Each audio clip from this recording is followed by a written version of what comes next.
All right, buckle up, because we got an important video today, and potentially a long video, because we're talking about 20 tips that new players should know in 2024. We're starting out with the general theme of energy expenditure. In the early levels, you want to time your energy depletion to coincide with your leveling up. Every single time your account levels up in Summoner's War, you get a free energy refill. So that means that you have 100 levels of free energy. So start getting used to the timing as soon as possible. You never want to collect so much energy out of your inbox that it takes you over your cap. Because if you're over the maximum limit for your energy, that means you're not passively regenerating it in the background. So now granted, I know that this kind of works out at times to be maybe 2 or 3 additional energy, but I'm telling you, this stuff adds up. Eventually, that could be multiple additional runs of giants that you're saving right there. And all it is just not tapping now, but tapping it later. So it's definitely worth the patience if you can spare it. This is kind of a free late game tip, but it also works for early mid game. I know that for the audience that I'm directing this video towards, 6-starring a unit can seem like a pretty big task, but there will eventually come a day where 6-starring a monster is really easy, and you get 200 energy every single time you do it. So later on, when you have a lot of resources, you can legitimately just 6-star something and then get an energy payout along with having a new toy to play with. Also, unknown scrolls are way more important than they seem. Summoning hundreds of these at a time will give you tons of power-up material so that way you can make those 6 stars we're talking about. And I am getting so many notifications. Oh my God, my phone and my laptop are blowing up right now. I gotta leave some group chats. I guess the only other thing that I have to say about that is that summoning those hundreds of monsters from the unknown scrolls gives you easy power-up material to level up your monsters, and it'll also help awaken monsters so you can 6-star them faster. Number 5, craft your 3 reapps and 2 ancient reappraisal stones weekly. Even if you don't know what they are, just craft them. But I am going to tell you what they are. Reappraisal stones and ancient reappraisal stones, respectively, will re-roll the substats that are underneath your runes. So you're going to want to save these for your legendary runes that have the highest potential rolls in those substats. Like, let's say you got a legendary rune with like flat attack, flat HP, flat defense, and resistance. That sounds awful. And it's on a crit damage violent rune. That's crazy. So rather than going and finding another legendary crit damage violent rune and hoping for different substats, you can just reappraise the rune and it'll pop out with new substats and rolled up to the level that you rolled it, which is plus 12, by the way, because it has to be plus 12 in order to do this. And maybe, just maybe, that violent rune is going to come back out with crit rate, speed, attack, and like HP or something. Who's to say? It might take a couple tries, but that's why I'm telling you to farm up your reapps now, because you're going to need them. You're going to need more than one. Number 7 is a tip that is a bit of an umbrella. It has several sub-tips to it, and it's all about secret dungeons. If you're not familiar with the terminology, LF, Lauren SD, means looking for Lauren the Light Cowgirl's secret dungeon. So if you were to take that and type it in chat, everyone would ignore you and then keep it to themselves.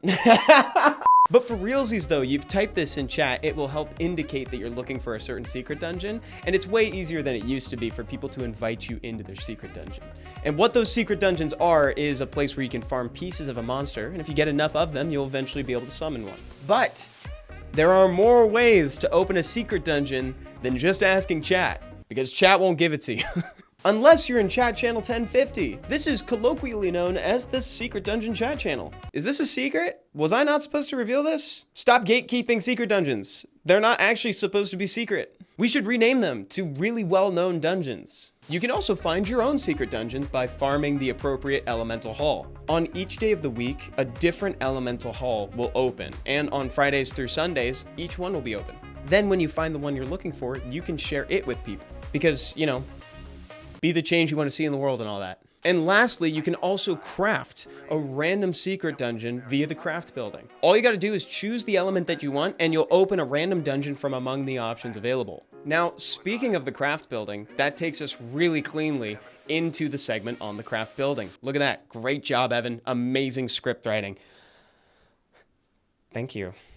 But for realsies though, speaking of the craft building, there are way more things you can do in it. First of all, you can convert your rift crystals, albeit at a reduced rate of return.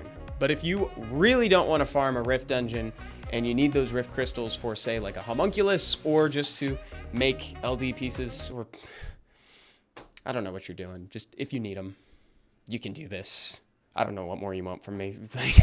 Next, you should know about ancient crystals. These are the dupe system in the game. If you summon a Nat 5 you already have, you can add it into the craft building and it'll pop out ancient crystals. And you can spend those ancient crystals on a Splendid Blessing or LDs if you're feeling spicy. Splendid Blessings give you a choice between Nat 5s the next time you would summon one. Next, within the buildings category of the craft building, there are statues for each boss in the game, and they each have different passive benefits. For instance, after clearing level 5 of each rune dungeon within the dimension hole, you'll be able to craft a statue of each boss. And those can either increase your maximum capacity for dimension hole energy, or increase the rate at which it regenerates. Or you could just make little outfits for Elia, because that's in there too. And she deserves it. Every pretty girl deserves to go to a ball. That is so nice.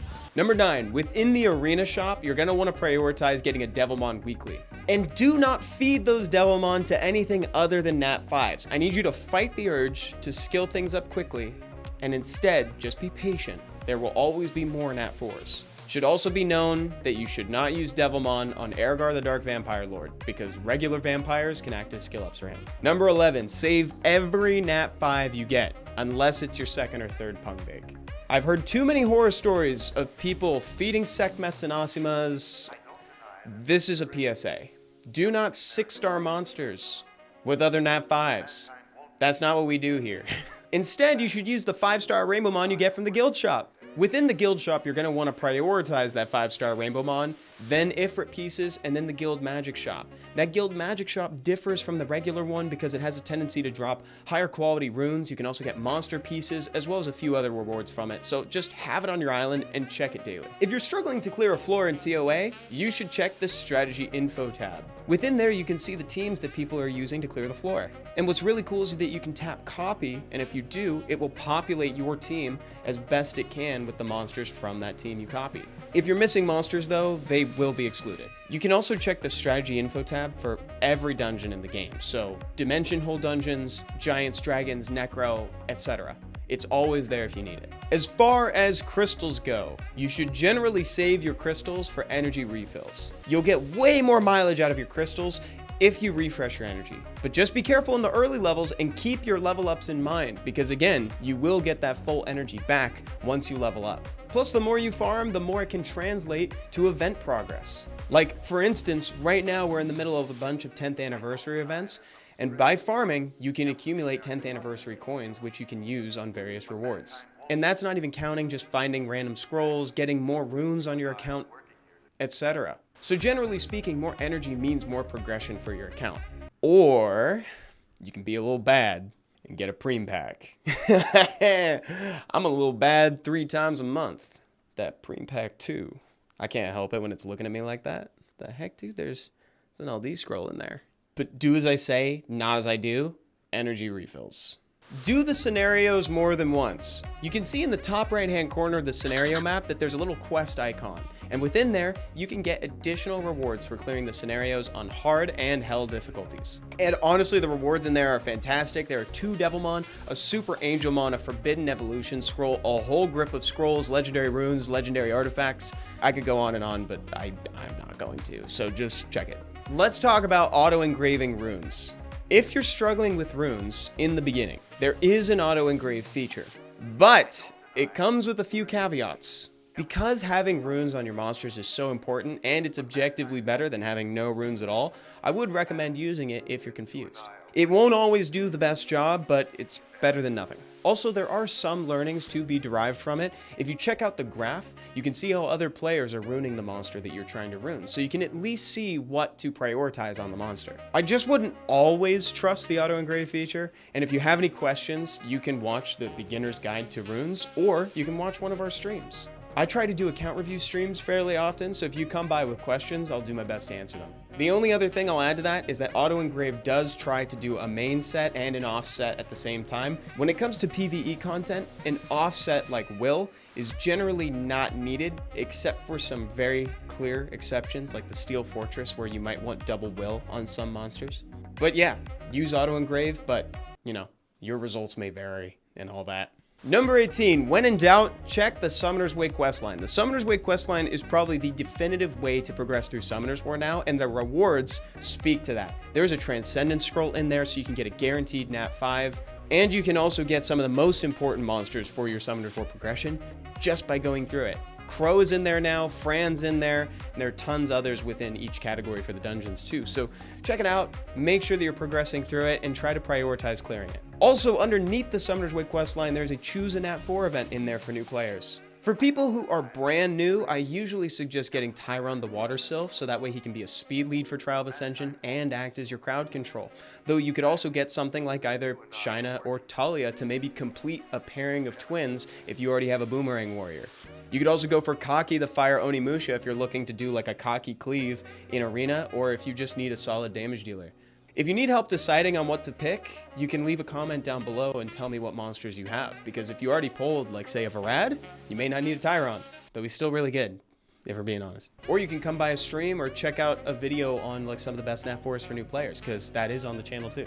And there's one more event down there that I just wanted to highlight. It's the Fusion Support event. As if it wasn't already easy enough to fuse monsters, you can now get the pieces you need, so you can get Veramos even faster. So there we go, that's 20 tips for new players. I hope this helped a bunch of people. If you have any additional tips that I didn't mention here, leave them in a comment down below, and I'll see y'all next time. Bye-bye.